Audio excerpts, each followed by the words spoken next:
Evangel ministries നിങ്ങൾക്കായി അവതരിപ്പിക്കുന്ന തിരുവചനം.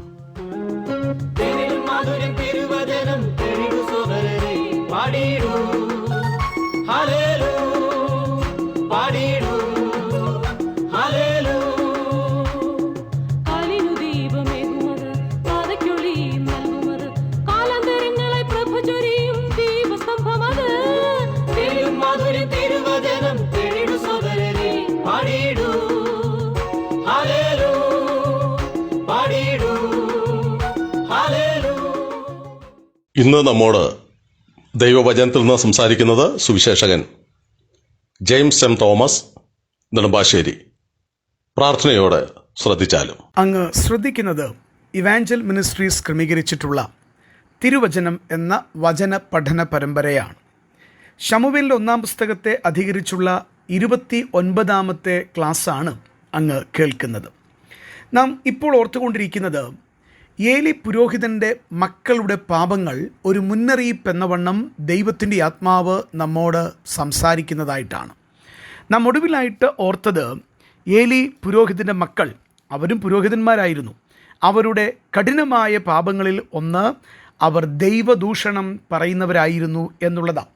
ശമൂവേലിൻ്റെ 1-ാം പുസ്തകം 3-ാം അധ്യായം അതിൻ്റെ 13-ാം വാക്യത്തിൽ ആ കാര്യം നാം കാണുകയുണ്ടായി.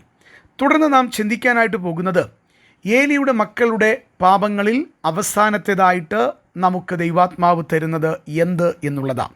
അത് നമ്മുടെ മുന്നറിയിപ്പിന്, നമ്മുടെ ക്രിസ്തീയ ജീവിതത്തിൻ്റെ ജാഗ്രതയോടെയുള്ള കരുതലിന് ആവശ്യമാണ്. എന്താണത്? അവർ അപ്പനായ ഏലിയുടെ വാക്കുകൾ കൈക്കൊള്ളാതെ തള്ളിക്കളയുന്നവരായിരുന്നു എന്നുള്ളതാണ്.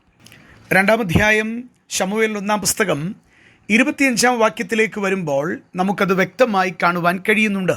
അപ്പനായ ഏലി മക്കളായിട്ടുള്ള 2 പുരോഹിതന്മാരോട്, ഹൊഫ്നിയോടും ഫിനെഹാസിനോടും ഇന്ന വാക്കുകളായിട്ട് നമുക്കതിനെ കാണുവാൻ കഴിയുന്നു.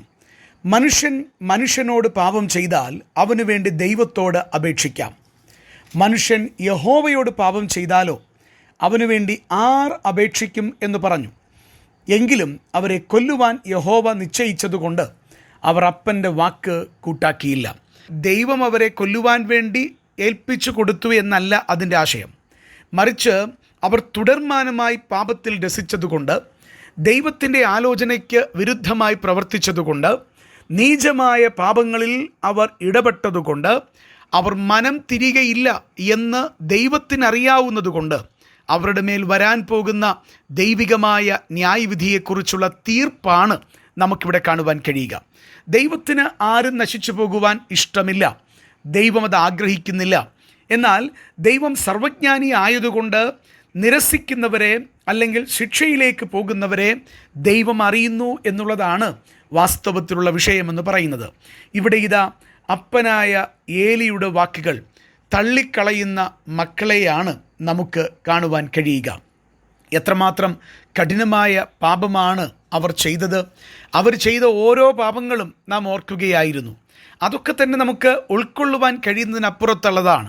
ദൈവത്തിൻ്റെ ആലയത്തിൽ ശുശ്രൂഷിക്കുന്നവർ, ദൈവത്തിൻ്റെ ശുശ്രൂഷ ചെയ്യുന്നവർ, ദൈവത്തിൻ്റെ നാമം ശരീരത്തിലും മനസ്സിലും ഏറ്റുവാങ്ങുന്ന ദൈവമക്കളായിട്ടുള്ളവർ, അവരാരും പാപത്തിൽ തുടരുവാൻ ദൈവവചനത്തിൽ ദൈവം അനുവാദം തരുന്നില്ല. എന്നാൽ ഇവിടെ ഇതാ ദൈവം ആവർത്തിച്ച് മുന്നറിയിപ്പ് കൊടുത്തിട്ടും ആ മക്കൾ അഥവാ പുരോഹിതന്മാർ, ഏലിയുടെ മക്കൾ അതിനെ തള്ളിക്കളയുമ്പോഴാണ് ദൈവത്തിൻ്റെ കഠിനമായ ശിക്ഷ അവരുടെ ജീവിതത്തിലേക്ക് വരുന്നത്. പ്രിയപ്പെട്ടവരെ, ഞാൻ ഓർമ്മപ്പെടുത്തട്ടെ, ദൈവം എത്രയോ തവണ അങ്ങയുടെ പാപത്തെക്കുറിച്ച് ഓർമ്മപ്പെടുത്തിയിട്ടുണ്ട്. അറിവില്ലാത്തതുകൊണ്ടല്ല അങ്ങ് പാപത്തിൽ തുടരുന്നത്, അറിയാത്തതുകൊണ്ടല്ല, മറിച്ച് മനഃപൂർവ്വമായിട്ടാണ് പാപത്തിൽ തുടരുന്നതെങ്കിൽ ദൈവത്തിൻ്റെ കഠിനമായ ന്യായവിധിക്ക് അങ്ങ് പാത്രീഭൂതനാകുമെന്നുള്ളത് പറയാതിരിപ്പാൻ തരമില്ല. എന്നാൽ കർത്താവിൻ്റെ സന്നിധിയിൽ തകർന്ന ഹൃദയത്തോടെ തിരികെ വരികയാണെങ്കിൽ ദൈവത്തിന് കരുണ തോന്നും എന്നുള്ളതിനും യാതൊരു സന്ദേഹവുമില്ല. പ്രിയപ്പെട്ടവരെ, പാപങ്ങൾക്ക് അതിൻ്റേതായിട്ടുള്ള കോൺസിക്വൻസസ് ഉണ്ട്, അനന്തരഫലങ്ങളുണ്ട്. അതും പറയാതിരിപ്പാൻ നിവൃത്തിയില്ല. ഇവിടെ ഇതാ ഏലിയുടെ മക്കൾ ഹൊഫ്നിയും ഫിനെഹാസും 2 പുരോഹിതന്മാർ അപ്പനായിട്ടുള്ള ഏലി പറഞ്ഞിട്ടും അതിനെ തള്ളിക്കളയുന്ന കാഴ്ചയാണ് നമുക്ക് കാണുവാൻ കഴിയുന്നത്.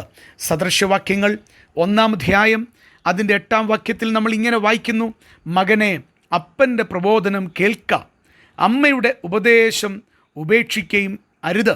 അവ നിൻ്റെ ശിരസ്സിന് അലങ്കാരമാലയും നിൻ്റെ കഴുത്തിന് സരപ്പളിയും ആയിരിക്കും. 9-ാം വാക്യം കൂടെ ചേർത്താണ് ഞാൻ വായിച്ച് കേൾപ്പിച്ചത്. മകനെ, അപ്പൻ്റെ പ്രബോധനം കേൾക്ക, അമ്മയുടെ ഉപദേശം ഉപേക്ഷിക്കുകയും അരുത്. ജീവിതത്തിൻ്റെ അനുഭവങ്ങളിൽ നിന്ന് മാതാപിതാക്കന്മാരെന്ന നിലയിൽ ദൈവഭക്തരായിട്ടുള്ളവർ പറയുമ്പോൾ എന്തുമാത്രം ആ പ്രബോധനങ്ങൾ കേൾക്കുവാൻ, ഉപദേശങ്ങൾ കൈക്കൊള്ളുവാൻ നമുക്ക് സാധിക്കണം. പ്രിയപ്പെട്ടവരെ, ഉപദേശത്തെ തള്ളിക്കളയുമ്പോൾ, പ്രബോധനം എനിക്ക് വേണ്ട എന്ന മട്ടിൽ ചെവി അടച്ച് കളയുമ്പോൾ മുൻപിൽ വരുന്നത് കഠിനമായ ദൈവിക ന്യായവിധിയാണ് എന്ന് പറയാതിരിപ്പാൻ നിവർത്തിയില്ല. അങ്ങയുടെ ജീവിതത്തിൽ പ്രബോധനം തള്ളിക്കളയുന്ന ജീവിതത്തിലാണോ മുന്നോട്ട് പോകുന്നത്? അങ്ങയുടെ ജീവിതത്തിൽ ദൈവത്തിൻ്റെ ഉപദേശങ്ങൾ, മാതാപിതാക്കന്മാരുടെ ഉപദേശങ്ങൾ തള്ളിക്കളയുന്നുണ്ടെങ്കിൽ അത് ദൈവഭക്തിക്ക് വിരുദ്ധമാണ് എന്ന് പറയാതിരിപ്പാൻ തരമില്ല. ഇവിടെ ഇതാ ഏലിയുടെ മക്കളുടെ പാപം രേഖപ്പെടുത്തുമ്പോൾ ഒടുവിലായിട്ട് നാം ഇങ്ങനെ ഓർത്ത് നിർത്തുവാനായിട്ട് ആഗ്രഹിക്കുന്നു. അവരെ സംബന്ധിച്ച് അവർ വൃദ്ധനായ അപ്പൻ്റെ വാക്കുകൾ തള്ളിക്കളഞ്ഞു. അതുകൊണ്ട് കഠിനമായ ശിക്ഷയിലേക്ക് അവർ പോകേണ്ടതായിട്ട് വന്നു.